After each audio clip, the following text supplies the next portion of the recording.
Hello दोस्तों, नमस्कार। स्वागत है आप सभी का अपने चैनल साहित्य ज्ञान धारा में। आशा करती हूँ आप सभी लोग स्वस्थ होंगे, मस्त होंगे और मन लगाकर अपनी पढ़ाई में लगे होंगे।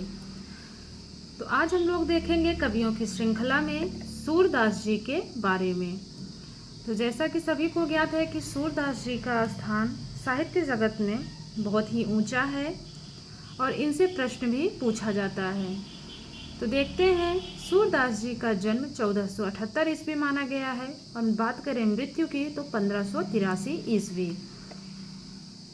तो बिना किसी देरी के शुरू करते हैं आज की क्लास को। सूरदास का जन्म सन 1478 ईस्वी में रोहनकता में हुआ। भक्तमाल में यह सारस्वत ब्राह्मण कहे गए हैं, किंतु साहित्य लहरी में एक पद है जिससे यह पृथ्वीराज के अमात्य व चंद्रवरदाई के वंशज मालूम होते हैं। इसी पद के आधार पर कहा जाता है कि नेत्रहीन होने के कारण कुएं में गिरे थे। सूरदास ने विनय, वात्सल्य एवं श्रृंगार तीनों प्रकार की रचनाएं की हैं। सूरदास हिंदी काव्य जगत के सूर्य माने जाते हैं। बहुत ही महत्वपूर्ण है, तो ध्यान देंगे। ध्यान रखने योग्य बात यह है कि तुलसीदास हिंदी काव्य जगत के चंद्रमा माने जाते हैं। बात अगर की जाए हिंदी काव्य जगत में सूर्य की तो वो माने जाते हैं सूरदास जी, और बात अगर चंद्रमा की जाए तो वो माने जाते हैं तुलसीदास जी। तो ध्यान रखेंगे इस बात का। आगे देखते हैं। सूरदास भक्ति काल की सगुण शाखा के कृष्ण काव्य धारा के प्रतिनिधि कवि माने जाते हैं। सूरदास के पदों पर सर्वाधिक प्रभाव विद्यापति का ही पड़ा। सूरदास ने कृष्ण के लोकरंजन रूप को काव्य का आधार बनाकर जयदेव व विद्यापति की ज्ञान परंपरा को आगे बढ़ाया।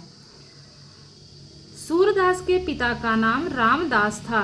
आचार्य शुक्ल ने सूरदास को वात्सल्य रस का सम्राट व जीवनोत्सव का कवि कहा है। ध्यान देंगे, आचार्य शुक्ल ने सूरदास को वात्सल्य रस का सम्राट व जीवनोत्सव का कवि कहा है। विट्ठलनाथ जी ने सूरदास को पुष्टि मार्ग का जहाज कहा है। सूरदास की मृत्यु पर विट्ठलनाथ जी ने कहा था, पुष्टि मार्ग को जहाज जात है, सो जाको कछु लेना होए सो लेव। तो बहुत ही महत्वपूर्ण पंक्ति है। पूछा जाता है कि किसने कहा है और किसके विषय में कहा है। तो सूरदास जी के विषय में कहा है, विट्ठलनाथ जी ने कहा है उनकी मृत्यु पर। आगे है, रोहनकता के गऊ घाट पर सूरदास की वल्लभाचार्य से भेंट हुई। सूरदास जी पहले दास्य भाव की भक्ति करते थे। वल्लभाचार्य ने कहा कि सूर हुए के काहे को घिघियात रहे, कछु भगवत लीला करो। वल्लभाचार्य ने सूरदास को पुष्टि मार्ग में दीक्षित किया। इसके बाद सूरदास जी सख्य भाव की भक्ति करने लगे। आगे बात करते हैं सूरदास जी की रचनाओं की। तो इनकी रचनाएं हैं सूरसागर। इसमें पद की बात करें तो 4336 पद हैं। सूरसारावली, इसमें 1107 पद हैं। साहित्य लहरी में 118 पद हैं। नल दमयंती, नागलीला और ब्याहलो, तो ये सारी रचनाएं किसकी हैं? तो सूरदास जी की रचनाएं हैं। आगे बात करते हैं। डॉक्टर नगेंद्र ने सूरसागर रचना को उपालंभ काव्य कहकर पुकारा है। कथन पूछा जाता है तो ध्यान रखेंगे, डॉक्टर नगेंद्र ने सूरसागर रचना को उपालंभ काव्य कहकर पुकारा है, जबकि आचार्य रामचंद्र शुक्ल ने ध्वनि काव्य कहा है। सूरसागर सूरदास जी का अक्षय कीर्ति का आधार स्तंभ है। सूरसागर को राग सागर भी कहा जाता है। सूरसारावली इनकी अप्रामाणिक व विवादित रचना मानी जाती है। आगे देखते हैं। सूरदास की साहित्य लहरी रचना सर्वाधिक विवादित मानी जाती है। इसमें नायिका भेद संबंधी दृष्टिकूट पद हैं। सूरसारावली व साहित्य लहरी को आचार्य रामचंद्र शुक्ल, नंद दुलारे वाजपेयी, दीनदयाल गुप्त और प्रभुलाल मित्तल प्रामाणिक रचना मानते हैं, जबकि बच्चन सिंह और ब्रजेश्वर वर्मा अप्रामाणिक मानते हैं। तो ध्यान रखेंगे, पूछा जाता है कि किसने प्रामाणिक माना है और किसने अप्रामाणिक माना है। तो पुनः देखेंगे, सूर सारावली व साहित्य लहरी को आचार्य रामचंद्र शुक्ल, नंद दुलारे वाजपेयी, दीनदयाल गुप्त और प्रभुलाल मित्तल प्रामाणिक रचना मानते हैं। अब बात करते हैं कि जो अप्रामाणिक मानते हैं, तो डॉक्टर बच्चन सिंह और ब्रजेश्वर वर्मा अप्रामाणिक मानते हैं। डॉक्टर बच्चन सिंह के अनुसार साहित्य लहरी में पेशवाओं के संकेत उसे इतिहास विरुद्ध और अप्रामाणिक सिद्ध कर देते हैं। कुछ विद्वानों के अनुसार सूर सारावली रचना सूरजदास नामक कवि द्वारा रचित मानते हैं। तो कुछ विद्वानों के अनुसार सूर सारावली रचना सूरजदास नामक कवि द्वारा रचित मानते हैं। इसी सूरजदास के पद सूर सागर में भी मिलते हैं। आगे बात करते हैं, तो यहाँ पे जितनी भी लाइनें हैं सबसे प्रश्न बनने के चांसेस रहते हैं। बहुत ही महत्वपूर्ण प्रश्न है, तो इसमें से कोई भी प्रश्न बन सकता है। तो ध्यान देंगे, भ्रमर गीत का मूल उद्गम श्रीमद् भागवत के दशम स्कंद के 47वें अध्याय में है। सूरदास ने दशम स्कंद के 47वें अध्याय में पद संख्या 12 से 21 तक के आधार पर भ्रमर गीत की रचना की है। पुनः देखेंगे, भ्रमर गीत का मूल उद्गम श्रीमद् भागवत के दशम स्कंद के 47वें अध्याय में है। सूरदास ने दशम स्कंद के 47वें अध्याय में पद संख्या 12 से 21 तक के आधार पर भ्रमर गीत की रचना की। सूर सागर में 1.25 लाख पद हैं। विषय की दृष्टि से इसके 3 भाग हैं। पहला है विनय के पद, दूसरा है पौराणिक कथाओं के पद और तीसरा है कृष्ण लीलाओं के पद। सूरदास के पद प्रबंधकता लिए हुए गेय मुक्तक है, इसलिए सूरदास के पदों को लीला पद कहते हैं। फिर से देखेंगे, सूरदास के पद प्रबंधकता लिए हुए गेय मुक्तक हैं, इसलिए सूरदास के पदों को लीला पद कहते हैं। आगे देखते हैं, सूरदास जी को ब्रजभाषा का अग्रदूत कहा जाता है। आचार्य हजारी प्रसाद द्विवेदी ने सूरदास जी को ब्रजभाषा का प्रथम कवि कहा है। महत्वपूर्ण है, इसको ध्यान देंगे। फिर से देखते हैं, सूरदास जी को ब्रजभाषा का अग्रदूत कहा जाता है। आचार्य हजारी प्रसाद द्विवेदी ने सूरदास जी को ब्रजभाषा का प्रथम कवि कहा है। अब देखते हैं इनकी प्रसिद्ध पंक्तियों के बारे में। तो इनकी पहली पंक्ति है, मो सम कौन कुटिल खल कामी। पहली पंक्ति है, मो सम कौन कुटिल खल कामी। अगली पंक्ति है, प्रभु हूँ पतितन को टीको। प्रभु हूँ पतितन को टीको। अगली पंक्ति है, हरि हों पढ़ी आए राजनीति। उसके बाद है, लरिकाई को प्रेम कहाँ अली कैसे छूटे। अगली पंक्ति है, नंद ब्रजली नो ठोक बजाए। तो इनकी महत्वपूर्ण पंक्तियां थी। अब देखते हैं आचार्य शुक्ल के कथन को। इनका कथन बहुत ही पूछा जाता है, इसलिए महत्वपूर्ण है, तो ध्यान देंगे। शुक्ल जी का पहला कथन है, सूर्य की बड़ी भारी विशेषता है नवीन प्रसंगों की उद्भावना। ऐसी प्रतिभा हम तुलसी में नहीं पाते। फिर से देखेंगे, सूर्य की बड़ी भारी विशेषता है नवीन प्रसंगों की उद्भावना। ऐसी प्रतिभा हम तुलसी में नहीं पाते। सूरदास की रचनाएं इतनी प्रगल्भ और काव्यांगभूत हैं कि बाद में आने वाले कवियों की उक्तियां सूरदास की जूठन प्रतीत होती हैं। इनकी दूसरी पंक्ति क्या है शुक्ल जी की? इनका शुक्ल जी का दूसरा कथन पुनः देखते हैं।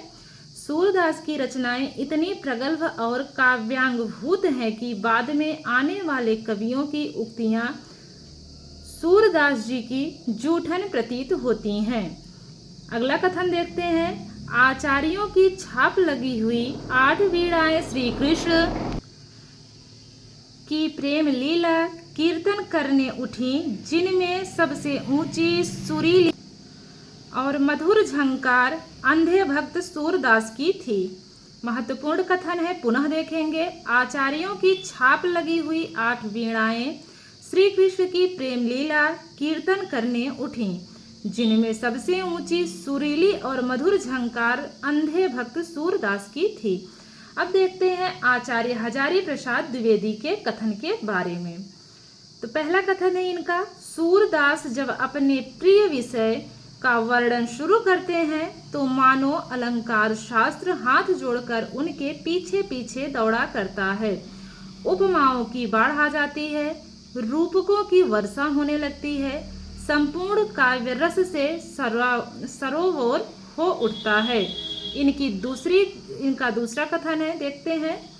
हजारी प्रसाद जी का दूसरा कथन है, सूर्य की राधा का प्रेम उन्हें पूर्णता तक पहुंचाने के लिए है, बोझ होने के लिए नहीं।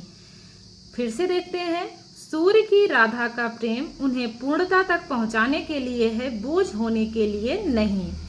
तो यह कथन था हजारी प्रसाद द्विवेदी जी का। तो अब देख लेते हैं इनसे बनने वाले महत्वपूर्ण प्रश्नों के बारे में। अभी हम लोगों ने विस्तृत जानकारी ली इनके बारे में। अब देखते हैं प्रश्नोत्तरी के माध्यम में कि इनसे कौन कौन से प्रश्न बन सकते हैं। तो ध्यान देंगे। तो सूरदास जी से बनने वाला पहला प्रश्न देखते हैं। पुष्टि मार्ग को जहाज जाते हैं, जो कछु लेना होए सो लेहूं। यह कथन सूरदास के निधन पर किसने कहा था? तो आपके सामने ऑप्शंस हैं, वल्लभाचार्य, विठलाचार्य, सूरदास और कृष्णनाथ। तो इसमें से कौन माने जाएंगे? तो वो हैं विठलाचार्य जी।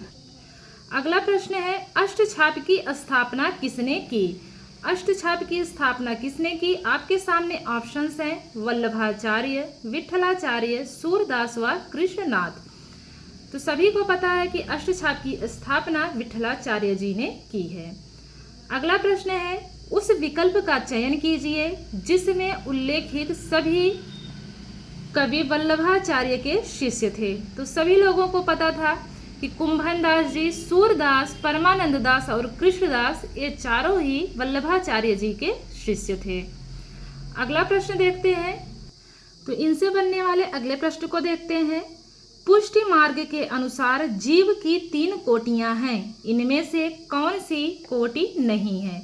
ऑप्शंस है, मर्यादा जीव, प्रवाही जीव, पुष्टि जीव व देव जीव।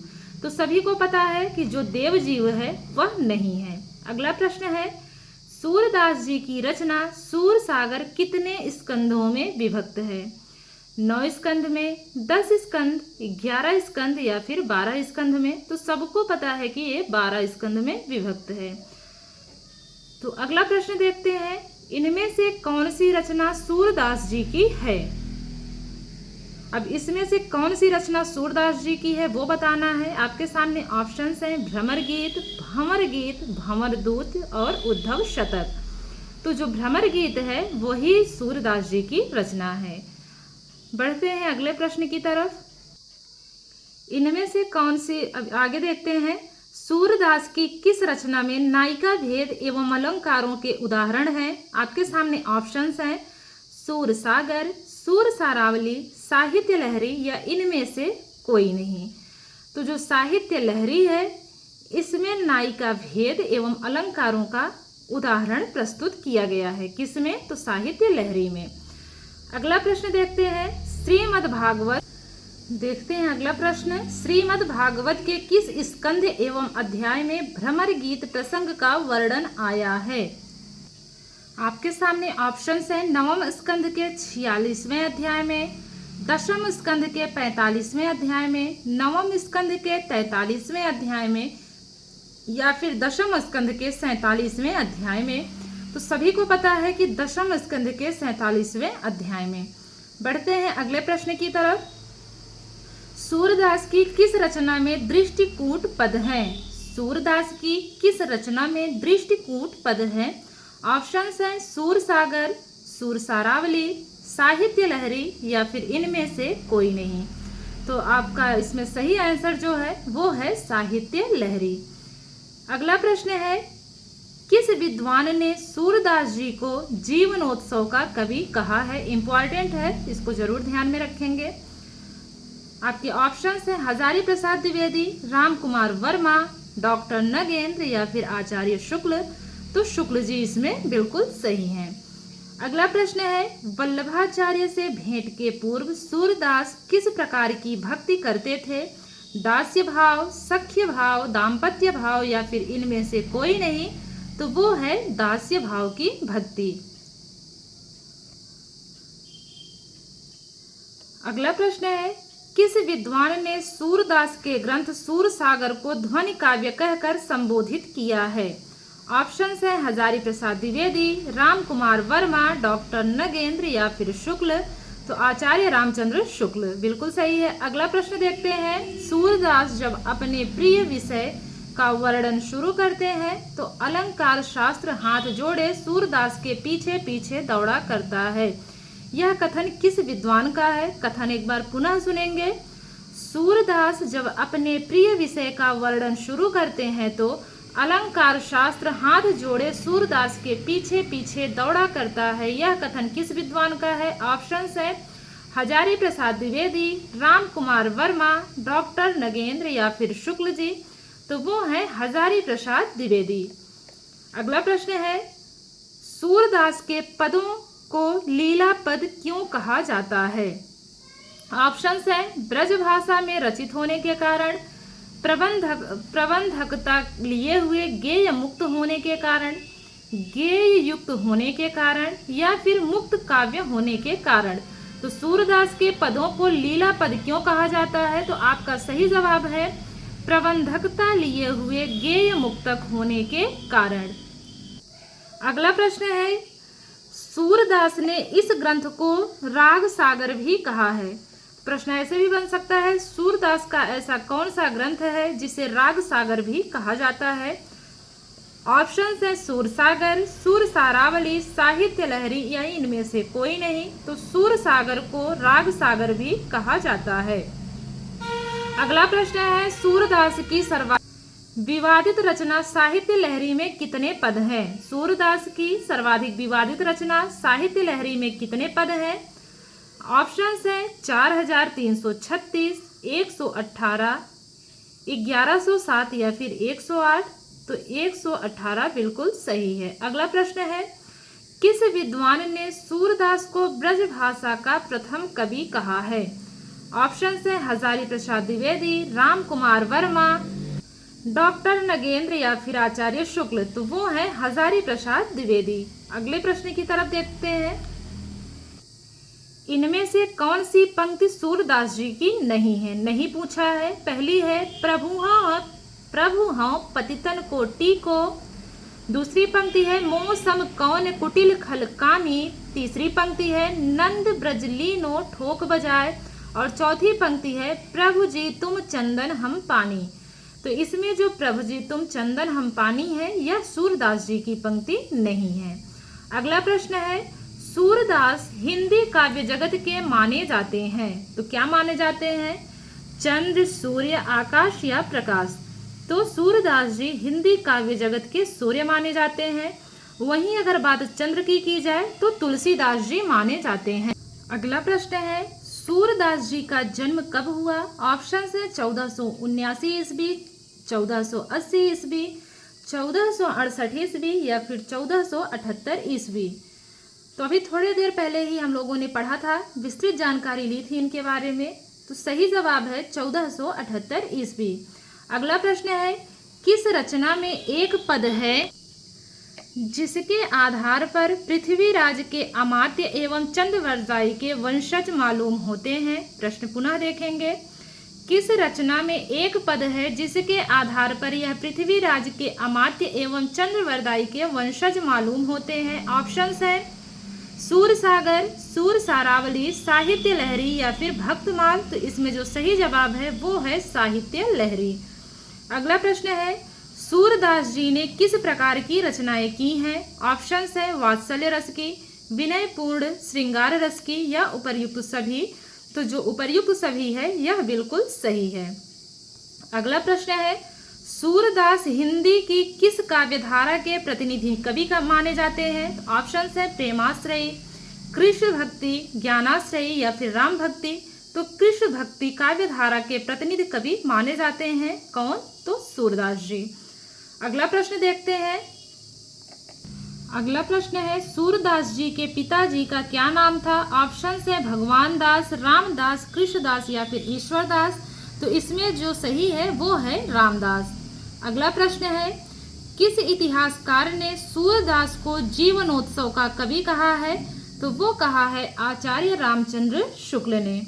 अगला प्रश्न है, सूर हुए के काहे को घिघियात रहे, कछु भगवत लीला करो, यह किसने कहा है? ऑप्शन है विठलाचार्य ने, वल्लभाचार्य ने, परमानंद दास ने या फिर कृष्णदास ने।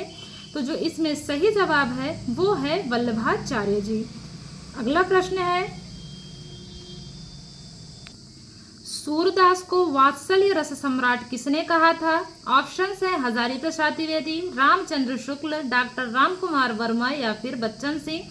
तो जो सही जवाब है इसमें वो है रामचंद्र शुक्ल। अगला प्रश्न है, सूरदास जी का निधन कब हुआ? आपके सामने ऑप्शन है 1590 ईस्वी, 1583 ईस्वी, 1570 या फिर 1575। तो जो इसमें सही जवाब है वो है 1583 ईस्वी। सूरदास जी का निधन कब हुआ? तो 1583 ईस्वी में हुआ। अगला प्रश्न है, सूरदास जी के सूर सारावली में कितने पद हैं? 4336, 118, 1107 या फिर 108। तो जो सूर सारावली है उसमें 1107 पद हैं। अगला प्रश्न है, किस विद्वान ने सूरदास के ग्रंथ सूरसागर को उपालंभ काव्य कहकर संबोधित किया है? ऑप्शन है हजारी प्रसाद द्विवेदी, राम कुमार वर्मा, डॉक्टर नगेंद्र या फिर शुक्ल। तो आचार्य शुक्ल हैं।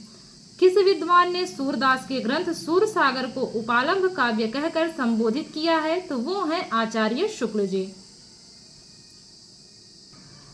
अगला प्रश्न है, सूरदास जी को अच्छे कीर्ति का आधार स्तंभ है। सूरदास जी के अच्छे कीर्ति का आधार स्तंभ है या तो फिर ये किस रचना में है? सूरसागर, सूर सारावली, साहित्य लहरी या फिर इनमें से कोई नहीं। तो जो सूरदास जी की अच्छे कीर्ति का आधार स्तंभ है वो रचना है सूरसागर। इसी से उनको ख्याति मिली। यह इनकी अक्षय कीर्ति का आधार स्तंभ माना जाता है। अगला प्रश्न है, इनमें से कौन साहित्य लहरी को